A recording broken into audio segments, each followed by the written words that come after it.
नमस्कार दोस्तों, स्वागत है आपका अपने चैनल पर। तो दोस्तों, आज हम जिस टॉपिक पर बात करने वाले हैं वो रहेगा सीटैट पेपर 1।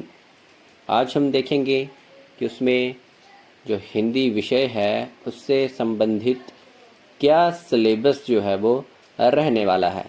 तो चलिए शुरू करते हैं।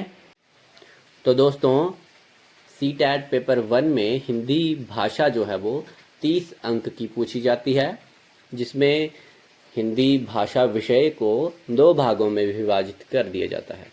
जिसमें पहला भाग जो है वो 15 अंक का व्याकरण रहता है, दूसरा भाग जो है वो 15 अंक की पैडागोजी रहती है, जिसे हिंदी शिक्षा शास्त्र का अध्ययन कहा जाता है।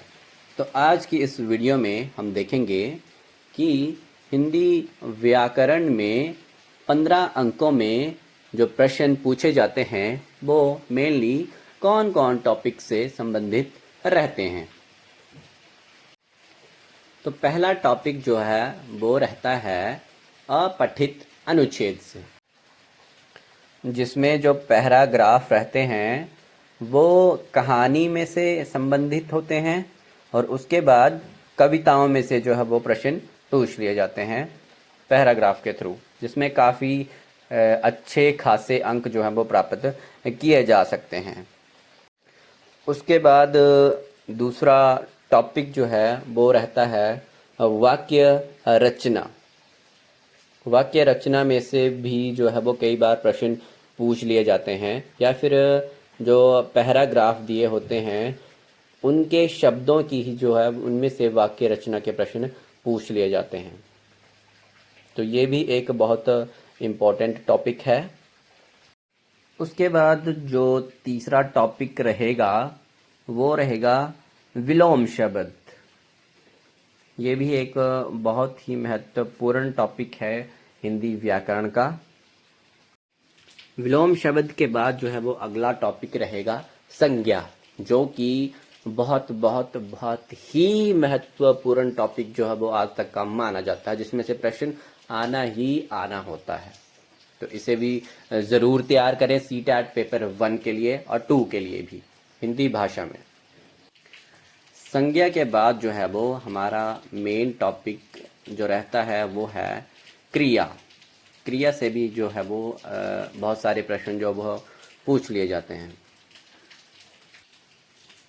क्रिया के बाद हमारा अगला टॉपिक रहेगा हिंदी वर्णमाला, जिसमें से कभी कभार जो है वो सीटैट में प्रश्न देखने को मिल जाते हैं। तो इसे भी जो है वो ज़रूर तैयार करें अपने पेपर के लिए। वर्णमाला के बाद रहेंगे विराम चिन्ह। देखिए दोस्तों, सीटैट में मैक्सिमम विराम चिन्ह के प्रश्न जो है वो मिल ही जाते हैं, तो ज़रूर विराम चिन्हों को जो है वो पढ़ें। विराम चिन्हों के बाद हमारा अगला टॉपिक रहेगा समानार्थी शब्द, जिसे हम पर्यायवाची शब्दों के नाम से भी जानते हैं। और हर एक टेस्ट में जो है वो पर्यायवाची शब्द जो है वो उनका प्रश्न देखने को मिल ही जाता है, तो इनका भी ज्ञान आप ज़रूर अर्जित करें।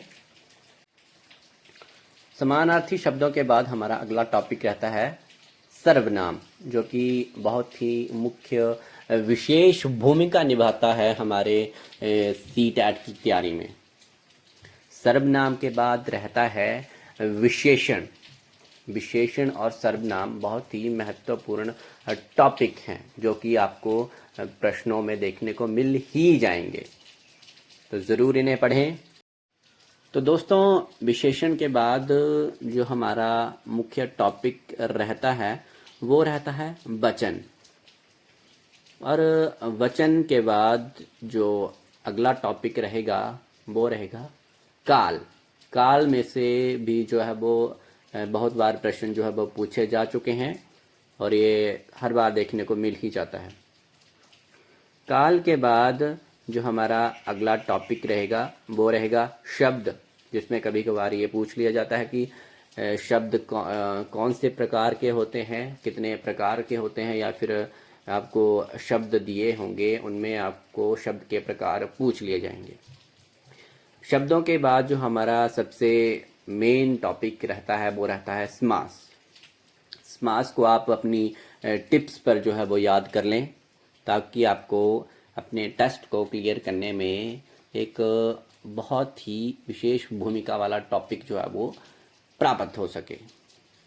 दोस्तों, समास के बाद जो टॉपिक मेन रहता है वो रहता है संधि। और संधि के साथ जो मेन अगला टॉपिक रहता है वो रहता है लिंग। संधि और लिंग में से जो है वो कई बार प्रश्न पूछ लिए जाते हैं। तो दोस्तों, लिंग के बाद जो महत्वपूर्ण टॉपिक है वो है प्रत्यय। और प्रत्यय के बाद जो सबसे इम्पोर्टेंट टॉपिक रहता है वो रहता है उपसर्ग। उपसर्ग और प्रत्यय आपको हर एक एग्ज़ाम में हिंदी विषय में देखने को मिल ही जाते हैं। प्रत्यय और उपसर्ग के बाद जो टॉपिक देखने को मिलता है वो रहता है लोकोक्तियाँ और मुहावरे। उसके बाद वाच्य में से भी जो है वो प्रश्न पूछ लिए जाते हैं। और दोस्तों, वाच्य के बाद जो हमारा आखिरी टॉपिक देखने को मिल जाता है वो रहेगा अलंकार। तो ये थे वो सारे मेन टॉपिक्स जो सीटैट पेपर 1 में हिंदी विषय में जो 15 नंबर का व्याकरण है उसमें से पूछे जाते हैं। बाकी 15 नंबर का जो टॉपिक रहता है वो हिंदी पैडागोजी में रहता है, वो हम नेक्स्ट वीडियो में जो है वो डिस्कस करेंगे। मुझे आशा है कि आपको वीडियो ज़रूर पसंद आई होगी। चैनल को सब्सक्राइब ज़रूर करें और वीडियो को लाइक और शेयर ज़रूर करें, और मोटिवेट बने रहें, तैयारी करते रहें। और तब तक के लिए जय हिंद, जय भारत।